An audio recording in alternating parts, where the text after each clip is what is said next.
My sheep hear my voice, says the Lord, and I know them, and they follow me. Hallelujah, hallelujah, hallelujah. Hallelujah, hallelujah, hallelujah. The Lord be with you. And with your spirit. A reading from the Holy Gospel according to Luke. Glory be to you, O Lord. At that time, Jesus entered the temple and began to drive out those who sold, saying to them, "It is written, my house shall be a house of prayer, but you have made it a den of robbers." And he was teaching daily in the temple. The chief priests and the scribes and the principal men of the people were seeking to destroy him, but they did not find anything they could do, for all the people were hanging on his words.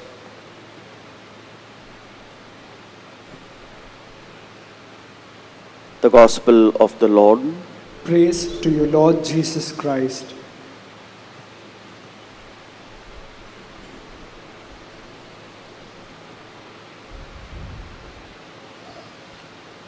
Know ye not, you are the temple.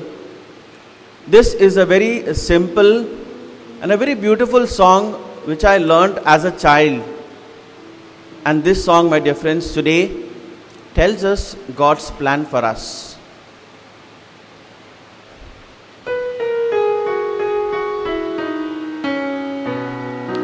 Know ye not, you're the temple. Know ye not, you're the temple. Know ye not, you're the temple. You are the temple of the Holy Ghost, filled with praise, filled with power, filled with wonder. Filled with praise, filled with power, filled with wonder. Filled with praise, filled with power, filled with wonder. You are the temple of the Holy Ghost. Yes, my dear brothers and sisters, you are the temple of the Holy Ghost. I am the temple of the Holy Ghost. We are all the temples of the Holy Spirit. In the Gospel passage today, we read about the temple of Jerusalem. The Gospel passage tells us how the Gospel passage gives us a dramatic account of Jesus cleansing the temple of Jerusalem. He drives out the animal merchants and money changers.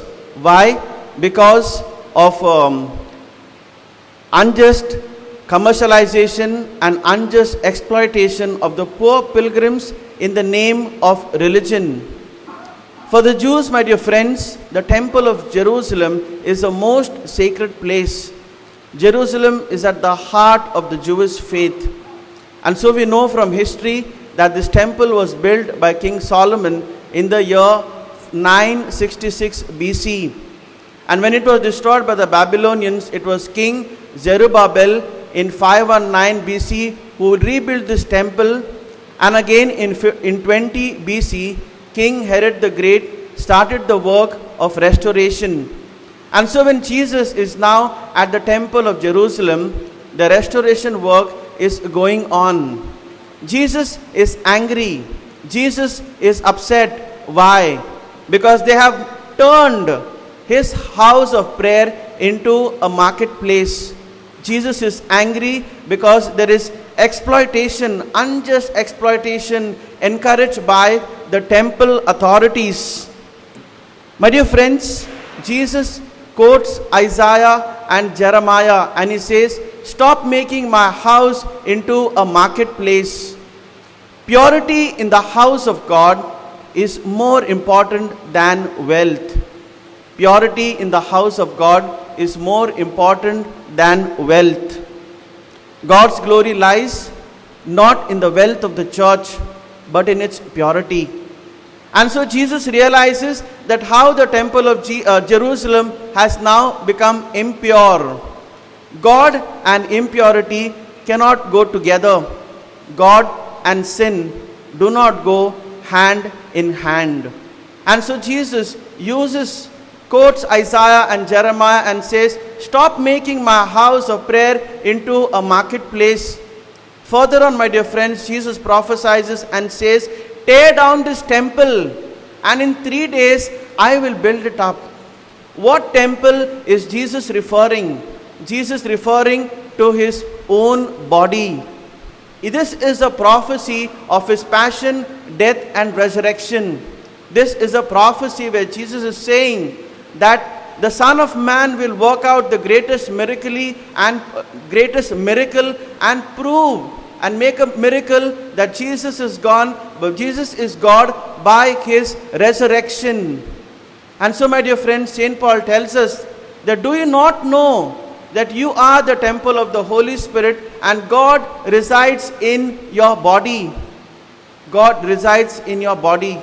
And these days, my dear friends, we are called to understand, if I am the temple, my body is the temple, likewise my family is the temple, my church is the temple, my community is the temple, my society is the temple, and my world is a temple.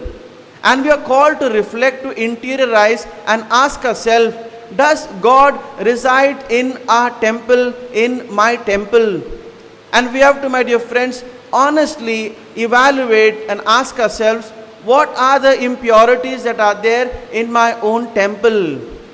At this Eucharist, my dear friends, I invite you in faith to place before this altar, at this altar of the Eucharist, all the impurities that our own temples, our bodies are struggling with. Our body is called to be pure, and God desires that we are pure.